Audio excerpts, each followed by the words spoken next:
getting into it first and foremost, I know you have a show coming up here in Phoenix. That's what, January 30th, I believe? Yep, at Maricopa. Okay, perfect. At the auction. Auction Pavilion, yep. Mm-hmm. If people have never, the show in particular, what does it entail, or what can people expect at one of your shows? So what I always tell people is the thing that they can expect is a night filled with faith, hope, and peace. That's really the show in a nutshell. You know, I come out on the stage, I give people a little quick speech on how I communicate with spirit and what they can expect over those 90 minutes. And then once I start sensing and feeling spirit, I allow the souls to guide me around the space, randomly stop in front of someone and start saying things to them that mean nothing to me, but are life-changing to that person that I'm speaking to. And so it is completely random. I mean, you have crowds of hundreds of people, thousands of people, and whatever happens, happens. Oh, yeah. Mm-hmm. I never know what's going to happen. Yeah, and neither do they, I'm sure. Yeah. No. Oh, yeah, because people are like, I didn't expect to get read. I only came because my girlfriend had an extra ticket. You know, those are the moments that I love the most, you know. And how long does it take you to kind of get in that space? So if you walk out on stage, you introduce yourself, all that good stuff, how long does it take for some of those first feelings or for that to happen? I could start feeling spirit behind stage as I'm meditating before I go out on the stage. So, you know, sometimes during my speech, I'll kind of stumble on my words. That's meaning that spirit is actually trying to communicate with me at that moment. So they're always ready to say something. So for me, it can happen behind stage. The second I walk out on stage, maybe 3 minutes into my speech. And how does that happen for you? If you could kind of put us in Theresa's brain, in Theresa. Oh, God. I don't know if you want that. Right there with you, girl. You know, I always say to people, I wish I could explain like what happens. It just happens. So when I don't see souls the way that we see here in the physical world. I don't communicate with them the way we communicate with each other.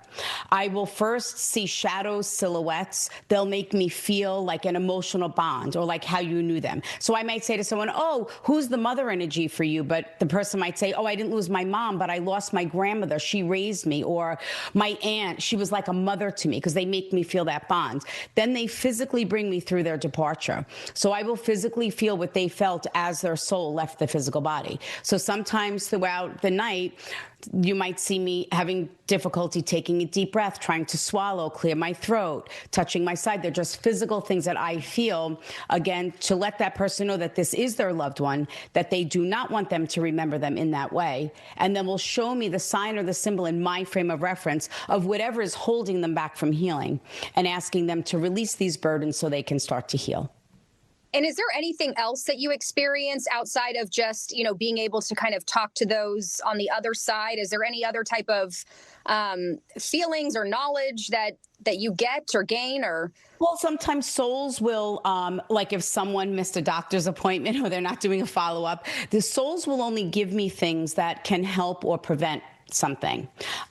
When souls come through and acknowledge things that we're thinking about doing or wanting to do here in the physical world, that does not mean that that's what we absolutely have to do. It's just a validation for that person that their loved one's soul is with them and knowing what they're considering doing or wanting to do. And Theresa, what was your first memory of having this gift that you have? How old were you, or when did that even start? So the first time I remember seeing the souls, I was 4. And I can vividly remember a woman. I would always wake up at night with like these blood-curdling screams and feeling like I can't breathe and like somebody was trying to get to me. And I would always wake up and see a woman standing over me with her hands over me. I didn't know who that was growing up. And later in my life, I found out that it was my great-grandmother, that she was watching over me and protecting me, I guess, from the souls wanting to communicate. So that's my first memory of seeing souls.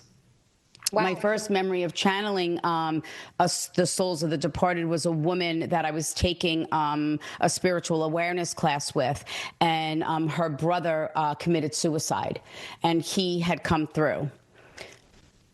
Wow. Yeah. And, you know, obviously you've gained huge popularity, your show, everything that you've done, now your live tour and things like that. Are there people in your audiences that are skeptical? I know there's a lot maybe on the internet, or how do you deal with that? How do you handle that? Oh, well, first of all, look, I get it. I'm the first one to say that what I do is crazy. How can someone communicate with someone that has died? And I respect someone being skeptical. But you also have to realize that there are only so many different ways that people can die, and there are common burdens and guilts that we might carry. But the unique thing that I have Spirit do is they have to validate every healing message with something completely unique to the person that I'm speaking to. So they validate it with things that there's no way I could find out or would know about. They talk about exact conversations. They will describe what they did the moment their soul left the physical body, what was going on in the room. And look, this is never about me, people believing in a medium. I want people to believe in themselves. I want them to believe and know that the things that they sense and feel and remind them of their loved one that has died, that is their soul, letting them know that they're with them at that exact moment. And I always say that if people say negative things about me, they really don't know me. They really don't know me as a person, and more importantly, the work that I do, because I consider it such an honor and a privilege to be able to give people peace and comfort, and in some cases, Danielle, their life back. And what have you seen have you ever had, and I'm sure you've had numerous times where you can remember, but anybody in particular that comes to mind of, maybe somebody was skeptical and then you had a read and you did this and wow, mind was blown of what happened? Oh, it happens all the time, because people do come. They might not expect to get read, or thinking, that they don't believe in this, that this can't be real. How could this be? And then they have an experience or even witness something and saying, how would she know that? There's no way. Because you also see, there's something amazing about being in a theater, in a space, and to feel the peace and the love, and to watch someone heal in front of you. You can literally see it. Is something truly remarkable. And you can't deny that. You can't deny what you witness and what you see. That's why the experience is so powerful. And, to acknowledge what I just said, people say it all the time after attending one of my live shows. They'll say, I had no idea what to expect when I went to that show. I personally didn't get read, but what I witnessed was absolutely life-changing.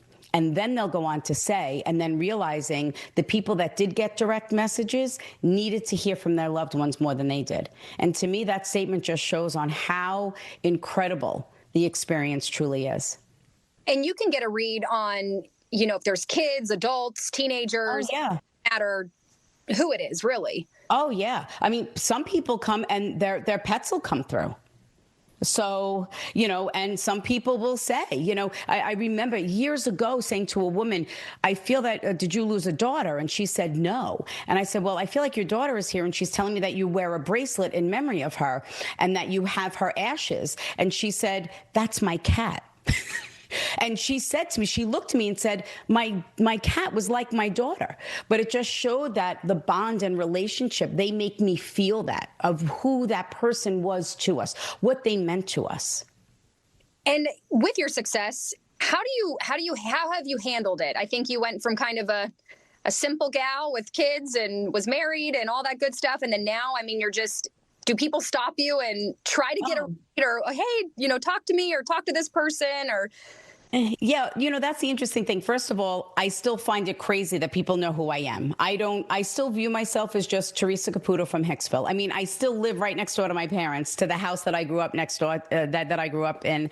And most of the time, believe it or not, 95% of the time when I meet someone, they just want to say hello. They want to take a picture. They want to thank me for doing the work that I do, or telling me how, maybe listening to my podcast, maybe they attended one of my live shows, how it changed their life, and in some cases gave them their life back.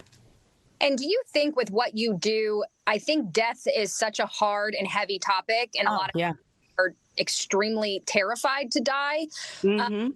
Does this also kind of give people, maybe just to reduce a little bit of anxiety surrounding death, or? Sure.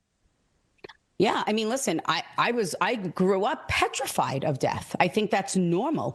And listen, I don't want to die, But I know when I do that I'm going to be greeted by the loved ones that have gone on before me. And unfortunately, the people left here in the physical world are going to miss us terribly. You know, those are the only two things that I know that's going to happen, because souls will describe exactly what it looks like or what they did as their soul left the body. And there's no way I would know these things. You know, they'll say, my brother came to greet me, and someone will say, oh my God, my mom was calling her brother's name out as she was dying or right before she died. So there are so many things, and I don't believe in coincidences. I believe things happen for a reason, and sometimes even the most awful thing can happen in our life. But there's always some kind of good that comes out of it. And shows are now, you're doing your live tour. What comes next for you? Are you just going to continue to tour and just? Yeah, I mean, that's the plan. You know, I don't think I'll ever stop doing what I do. I think I'll always be channeling the souls of the departed. You know, right now I'm just touring, doing live shows. I have my podcast. I have a jewelry line called Divinely Guided. And, you know, possibly coming back to TV or streaming. So we'll see what happens.